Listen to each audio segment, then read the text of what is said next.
6월 2일 월요일 큐티입니다. 제목 순종은 약속을 지키는 헌신으로 드러납니다. 본문은 민수기 32장 16절에서 27절까지 말씀입니다. 그러자 그들이 모세에게 나와 말했습니다. 우리는 여기다 우리 가축을 위한 우리를 만들고 우리 아이들을 위한 성을 만들 것입니다.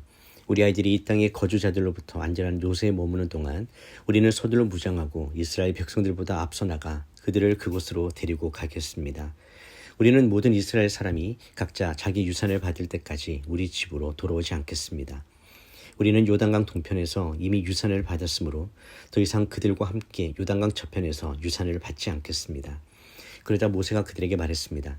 만약 너희가 그렇게 함으로써 너희가 여호와 앞에서 전쟁을 위해 무장하고 무장한 너희 모두가 여호와 앞에서 요단강을 건너서 그 앞에서 모든 적들을 다 내쫓고 그 땅을 여호와 앞에서 진압하면 너희는 돌아올 수 있게 되며 너희는 여호와와 이스라엘에 대한 책임에서 벗어나게 될 것이다. 그리고 이 땅은 여호와 앞에서 너희의 소유가 될 것이다. 그러나 만약 너희가 이렇게 하지 않는다면 너희는 여호와께 죄짓는 것이 된다.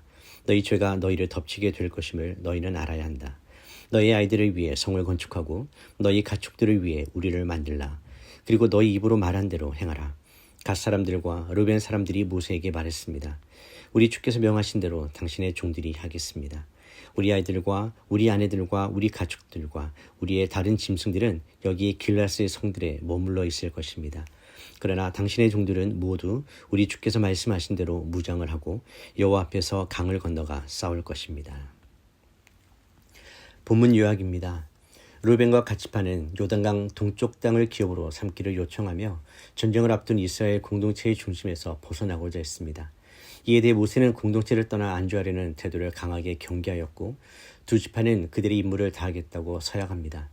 그들은 전쟁에 앞장서 싸우고 약속을 다 이룬 후에야 돌아오겠다는 각오를 드러내며 공동체 일원으로서의 책임을 분명히 합니다.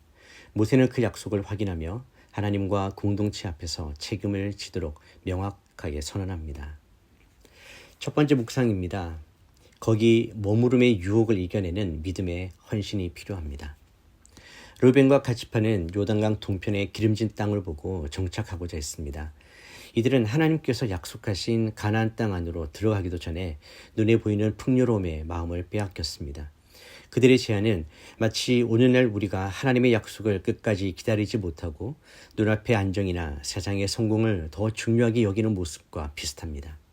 신앙의 길에서 여기쯤이면 괜찮다, 이 정도면 충분하다는 생각은 언제나 하나님의 뜻보다 자신의 안전과 유익을 우선시하게 만듭니다. 하지만 모세는 이들의 제안을 경계하며 하나님의 전진 명령 앞에 개인의 안주 본능이 어떤 해악을 줄 수 있는지를 지적합니다. 이는 단순히 정착에 대한 문제가 아니라 하나님의 공동체 안에서의 책임과 사명을 어떻게 감당할 것인가의 문제였습니다. 이에 르벤과 갓지파는 공동체에 대한 책임을 다시금 고백하며 싸움의 선봉에 설 것을 약속합니다. 이는 우리에게 진정한 순종이란 단순한 결심이 아니라 하나님의 뜻에 따라 자신의 편안함을 유보하고 헌신하는 삶임을 가르쳐 줍니다. 적용 질문입니다. 신앙생활 중에 여기쯤이면 괜찮다는 마음으로 멈추려 한 적이 있습니까? 하나님의 공동체를 위해 나의 안락함을 내려놓고 순종해야 할 부분은 무엇일지 점검해 보십시다. 두 번째 묵상입니다. 공동체적 순종은 하나님 나라를 향한 동행의 증거입니다.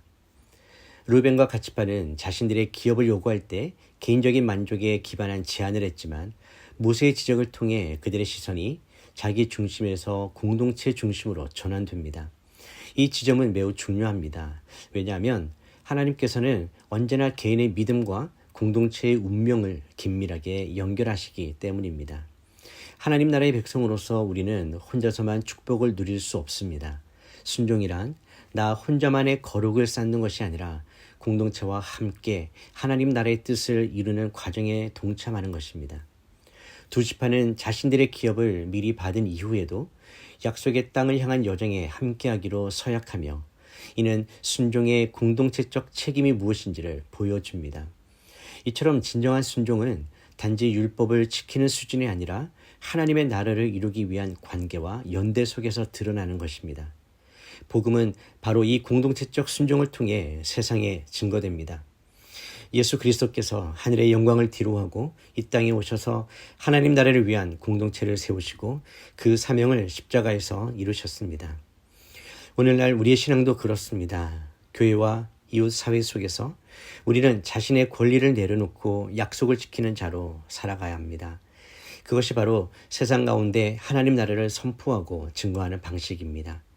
개인적인 축복의 만족에서 벗어나 공동체와 함께 순종의 길을 걷는 것이 곧 예수님의 제자가 된다는 의미입니다. 적용 질문입니다. 공동체 유익을 위해 나의 믿음을 어떻게 실천하고 있습니까?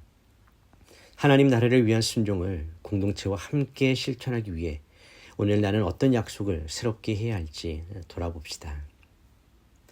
기도하겠습니다. 하나님 아버지, 나의 눈이 편안함과 유익에 머무르지 않게 하시고 주님의 부르심 앞에 늘 깨어있게 하여 주시옵소서. 주께서 허락하신 유업이 단지 좋은 땅이나 물질이 아님을 깨닫습니다.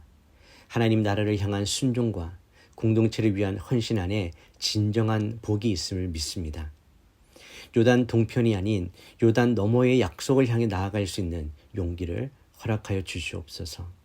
나만의 안식처를 지키기에 바쁜 사람이 아니라 믿음의 전장에 함께 서는 용사가 되게 하여 주시옵소서. 하나님 앞에서의 약속을 가볍게 여기지 않게 하시고 공동체의 연합과 하나님 나라의 확장을 위해 끝까지 동행할 수 있는 믿음을 허락하여 주시옵소서. 오늘도 하나님의 뜻에 순종하며 나아가기를 원합니다. 성령님 인도하여 주시고 강하게 붙들어 주시옵소서. 예수님의 이름으로 기도드립니다. 아멘.